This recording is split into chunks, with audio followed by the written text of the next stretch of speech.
Hi Soapy friends, welcome to What Soap Wednesday. I'm Kendra. Let me just get you set up over here so I can see your comments. Thanks for popping in. Today, we're going to set up some indigo infusions, 2 types of indigo. Why? Because in February, we are going to be having a live bonus edition to the Always Indigo Masterclass over at soapyfriends.com.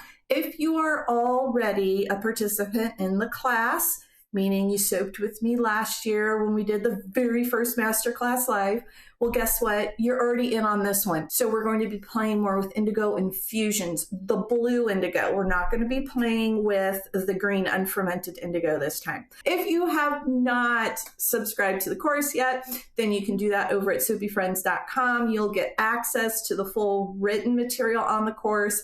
You'll also have access to all of the past replays of those live sessions from last year. And you'll get to join in on the live Zoom soaping sessions in February. Okay, indigo, and oil infusions. So, I have everything kind of pre-measured out for us so I can quickly just get her done. But I'm going to walk through a couple things. You can get all the measurements and all the details for everything I put into the indigo infusions over at soapyfriends.com in the Always Indigo Masterclass. Because this is part of it. But let's talk first about the jars. I know, what a weird thing to talk about, right? So this is kind of oil infusion 101 for you all as well. So I have my olive oil in my jars. Ew, it looks really green on camera. It's not that green. It is yellow because it is olive oil. It's fairly light. I've worked with lighter. I've worked with darker. On my screen, it looks really green. It's not that green in person. It's yellow. Okay, but so this is just a standard mason jar. They've been cleaned, sterilized. And then we have, I like these stainless steel lids because they're stainless steel lids, but they will leak. Now, if you use the regular lids that come with a mason jar, they will rust. They get gunky. I don't like to use them. Stainless steel lid, and to keep it from leaking, they come with these groovy silicone liners that go right here, just like that. Link in the description to my kind of shopping list on Amazon, which has that for you. So I'll get the other one set up too. This is just an older ring, and Monado kind of stained it, but the reason why I want to put these silicone rings in there so that when I give them a good shake, I don't have oil spilling everywhere. Okay, those are done. Now I have, before we look at the indigo, let's look at these little guys here. These are the infusion log sheets that you can get at soapyfriends.com. It's a free download, and here's an example of one I have filled out, and you can see I just have these little strings and I tie it to the jar. And in here, so I've got sunflower seed oil and papaya or paprika in here. This was the tear weight of the jar and the lid and the amount of botanical I put in there. So that's the total tear weight, meaning if I take my label off, this jar, the weight of this jar minus the tear weight is the weight of oil available in the jar. And then down, so that's just makes life easy to know exactly how much you have in here.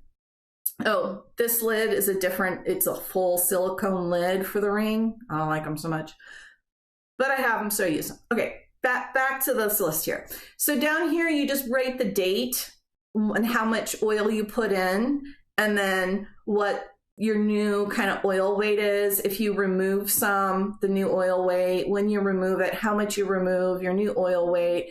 And it also lets you know kind of how much is going on in here. Now I found this little guy in the back. I'm gonna have to hot process this at like a 0% super fat because it's from 2022. I was supposed to use it this summer and I didn't. So this sunflower seed oil needs to be hot processed into some cleaning soap or something there.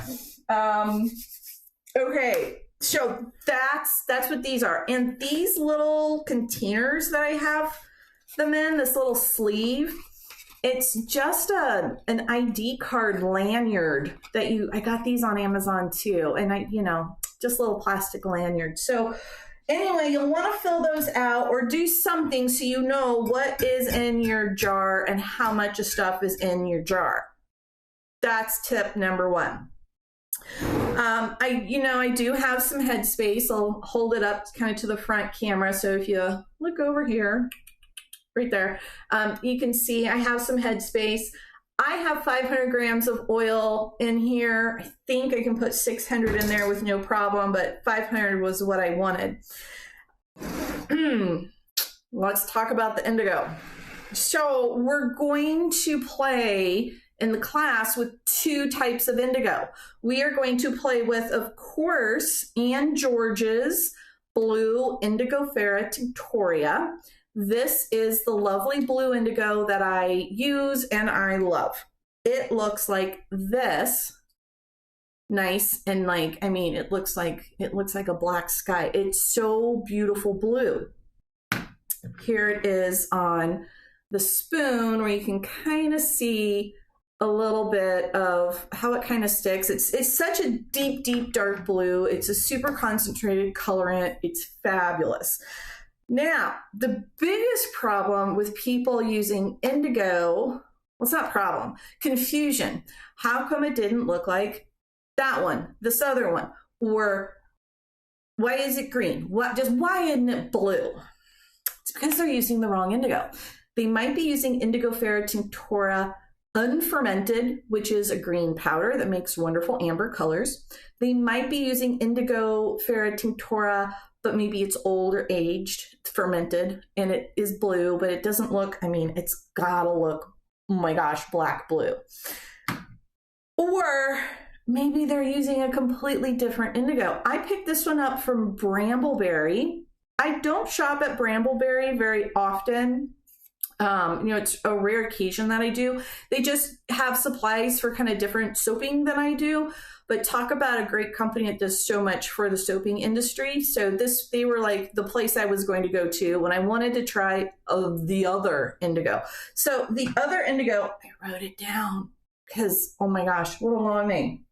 And if I mangle it, I hope you all laugh along with me. Okay, it is Bothanicals Cousia Knees Bremic Powder. It's not Indigofera tinctoria. I just, I either call it knees or Bremic powder because I can pronounce those. And Bothanicals Cousia. This is too many syllables for me. Anyway, but that's what this is. It's a different plant, my soapy friends. It's a different plant. That's why they look so different.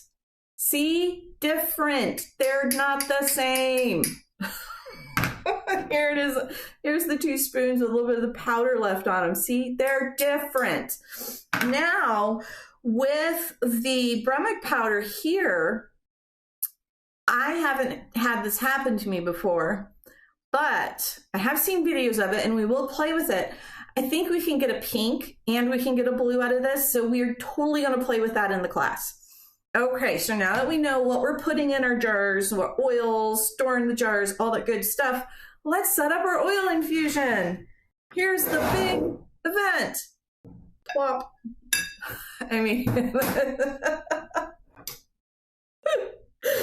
Oh my goodness. Okay, that's really all you do. I'm gonna put the lids on.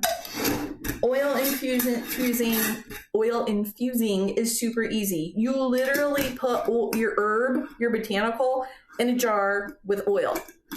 That's it. The complicated part is one, record keeping, which is why you need these free downloads. So you know what's in here and how long it's been in here. Step 2, shake. Shake, shake, shake, shake, shake. And then the other hard part is the weight. So there's a couple of things we could do from this point in time. Now that we have everything in a jar, I could heat this up like in a double boiler, warmer, whatever, and get a hot infusion. Hot infusions, well, take the Extracting Color from Nature Masterclass series that's up at soapyfriends.com as well. And I go over it in detail. Yes, you can use hot oil infusions. The down and dirty of it, I don't think they work as well. I just, you know, in a pinch, great. Or you could do cold infusion, but that one takes a long time because it just takes time for the maceration. Typically, you know, at least a month.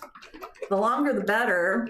Or what you could do is what I call my hybrid infusion, where you're using heat and time to get all of the benefits of the hot process infusion, which is you can use it really quickly, and all the benefits of the cold infusion, which is that you get a higher saturation of color. So by using my hybrid infusion, you can prep 1 week your colors and make soap next week. So that works really great for production environments where you're planning your productions out, and you need to know, you know, you don't need to have a bunch of shelves of oils all stored up and waiting for you to eventually want to make soap with them. So you can really just kind of plan and have your infusions done in a week. Okay, so our oil infusions are done. Since we're doing this in February, I'm just gonna let these cold infuse, and so they'll get labeled and set aside, and I'm just gonna leave them alone. Some people say you should shake them up all the time. Sometimes I do shake them. A lot of times I completely forget about them. As you can tell by the paprika one that I forgot to use, and now I have some old oils. So shake them if you wanna shake them once they're mixed up, or just let them sit and you'll have some great colors for later use.